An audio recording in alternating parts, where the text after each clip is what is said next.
Three, two, one. Hi, folks. Brent here, co founder of Impact Consulting and Training. Glad to see you again. We're moving forward. A lot of things are happening. Sorry for the delay on these videos, but we'll get to it. We'll keep getting better and better with this stuff. It's hard.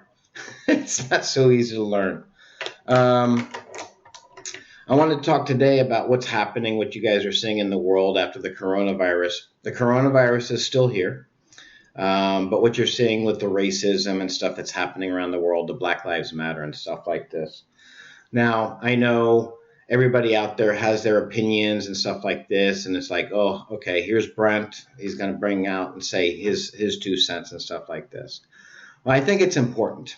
I think it's important to discuss, to talk about, and just give you a different perspective from where we're at from our history of the military, me and my business partner Chris, to what we're seeing in the civilian world and stuff like this, and the things that we're seeing in the civilian world as opposed to the military world. I want to say that no organization on the planet is perfect. There's no organization on the planet that's perfect, and I want to talk about what's going on right now.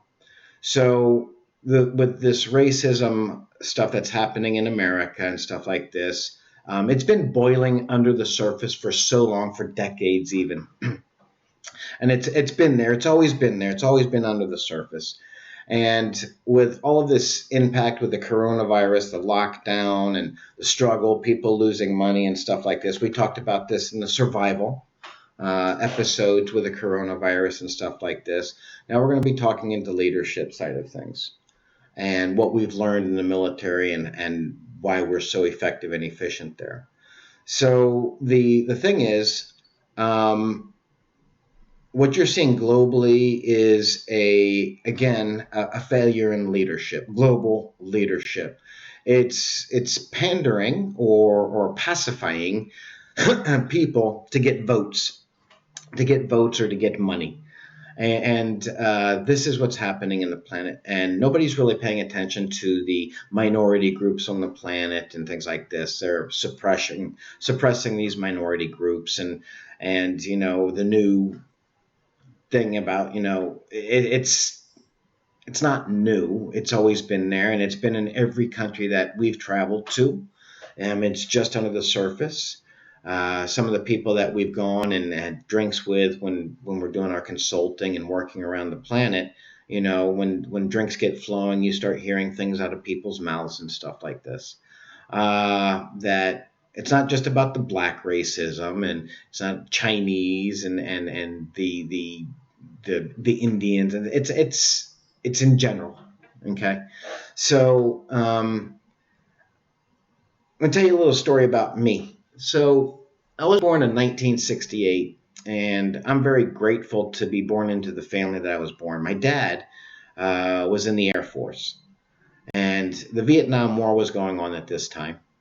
And I was born into the military. After I was born, my dad had emergency orders to come home and from Taiwan. So he was stationed in Taiwan, providing support for the Vietnamese War. And obviously, I was a baby, so I didn't know what was going on back then. And I'm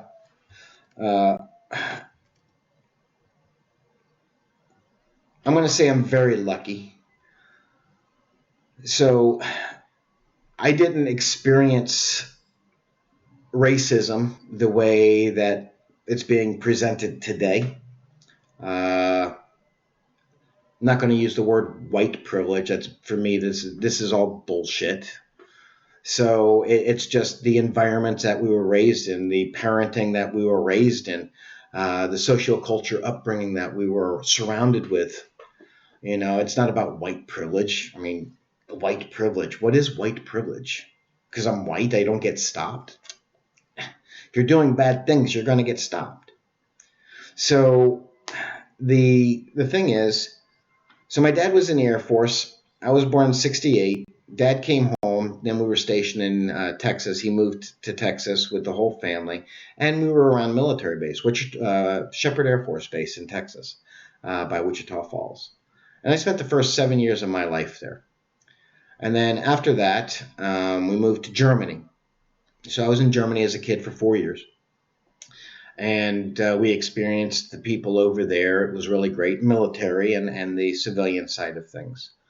And then came back, and Dad retired in Florida, MacDill Air Force, or excuse me, Tyndall Air Force Base, and northern Florida. And then we moved down to a place called Port Charlotte, Florida, exactly where I was born at, and got into the civilian side of schools. So through the schools growing up in the Air Force, we went to schools that were DoD, Department of Defense education centers. And what that's regular elementary school, regular high school, regular kindergartens and stuff. So it was nothing special. Things that we were learning in school is the same thing that they were learning in the civilian world. And then I joined the military in 1987 after I graduated. I joined the U.S. Army. I knew what I wanted to do very early in my life, and I really liked that. And so I went to Army basic training at Fort Dix, New Jersey in 1987. And I remember on one of the first days that we were there, that we were all lined up, basic training brings in all these people from different parts of America, white, black, Chinese, Indian, you name the culture, you name the color, you name just name it. Everybody was in one group coming in from different beliefs, different sociocultural upbringings, different family upbringings. And we were all put into this small barracks together with different mindsets and stuff like this. So right away, I would say either the first or second day that we were there, I got called. We got called into the drill sergeant's office individually, and I remember Drill Sergeant Jefferson. He had a gold tooth, and everybody knew that when he was smiling, you saw the gold tooth. That means that we were in trouble. But he called us in, fresh recruits, civilians. Basically, we just started basic training, and he asked a very simple question. He asked me, Private Can, what color am I? And I gave the answer, black. And he told me I was wrong. And I didn't know what to say. I mean, I was 18 years old, young kid. This is what I knew. There was no anger behind it. It was just what we were taught growing up, black. It wasn't racist. It was just what we knew. And the thing is, he said I was wrong. And the correct answer was green. And that really punched me in the face. That was really good. And it had me thinking, because my dad was in the Air Force, and I don't remember ever seeing any kind of racial thing there. When I was in the Army, when I first joined the Army, and Drill Sergeant Jefferson told me the correct answer was green. There's no black, there's no white. We're one. We're a family. We're brothers and sisters. We all bleed the same thing. We all do the same jobs. We're all there for the same mission. So I had to answer the question like, drill sergeant, black, drill sergeant. This is what we're told to do. We had to do it loud. We had to be confident and do this. And the answer was, we're all green. And it's very real. It's very real. So this is what I want to talk to you today about the racism. I said that there's no organization on the planet that's perfect. There's bad actors everywhere, even in the U.S. military. But what makes the U.S. military so efficient, effective, and deadly? What is that? Is it the equipment? No. It's not the equipment. The equipment are just tools that we use to accomplish missions. It's the people. The people is what makes the U.S. military deadly, efficient, and effective. It's the common belief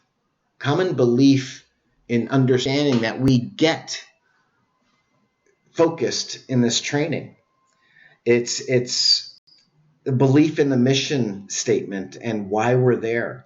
It's the belief in the vision of what we're doing and where we're going with this, what we're trying to do. It's a common belief, and it has nothing to do with your skin color. It has nothing to do with your skin color. It has everything to do with that belief, that drive, that passion, those morals, those ethics. Is there racism in the military? Yes, there is. Like I said, no organization is perfect. When racism is discovered in the military, it's stopped very quickly. And it's not stopped so nicely. Okay? The common training that we go through, every soldier goes through this basic training. And I believe in organizations, corporations, civilian corporations, and companies, I believe that this stuff needs to be implemented internally as well. Because it removes any guesswork, it removes any kind of superiority complex. Everybody goes through it, from the generals to the privates. They all go through this training, and we suffer together. Black, white, Hispanic, Chinese. We all suffer together through this. There's no you're white, so you're going to get special treatment. You're black, so we're going to feel sorry for you. There's none of that. You've got to meet standards. You've got to pass these things in order to be able to become a soldier. If you can't meet those standards, then you're not going to become a soldier. You're not going to be part of that organization. And this is why we're all green. We need to help each other. So it's the diversity, it's the mutual respect, it's the common suffering of going through this training and learning a new skill and a new way of thinking. It's not brainwashing, guys. They don't brainwash you. They're teaching you standards. They're holding you to account for those standards being met. They're testing you that you meet those standards. It's an organization. And you're responsible. They're responsible for giving you that training. And they're responsible for weeding out the bad apples. So again, it's not about black, white, Chinese, brown, whatever you want to call it. It's about coming together with a common goal, a common vision, and having belief in that. It's about being unified. It's about being a team. Because you need to know, and I need to know, and my brother to my left and my sister to my right needs to know, if we get in combat, when bullets start flying, who can I count on? Who can they count on? It has nothing to do with skin color. And this is what the world needs to know, and they need to learn. It's a hard world out here. And if we're always fighting each other, coming up with excuses, playing the victim, okay, nothing will ever change. You are what you are. You are what you make yourself to be. You are what you surround yourself with.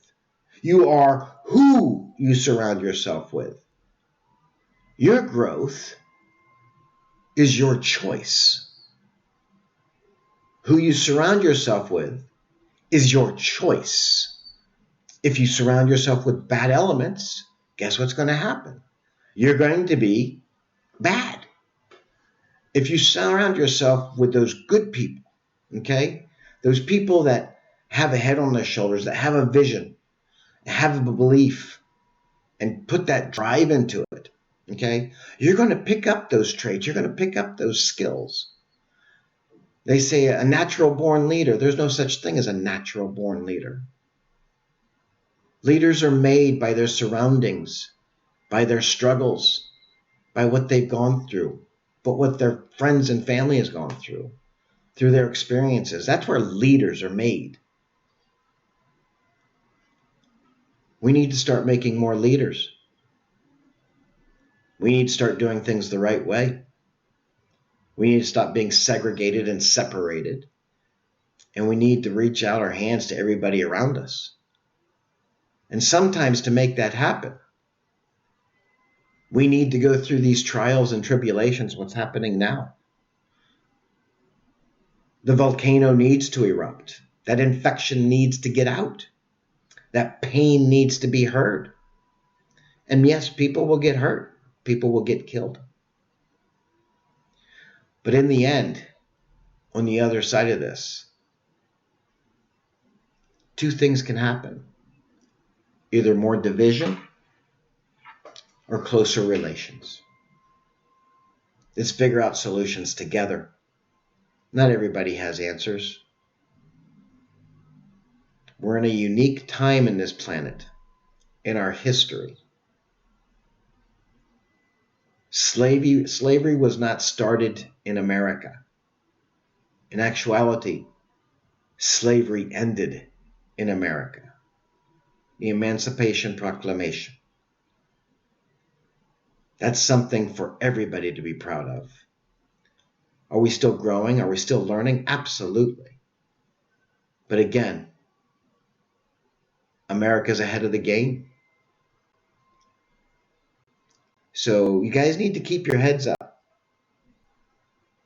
You need to start coming together. We all bleed green. We all bleed red. We just have different mindsets, different beliefs, different upbringings, different experiences. But if you can be that one person to stand out of the crowd, be that lighthouse, that thing that people look up to, then we've got a good start.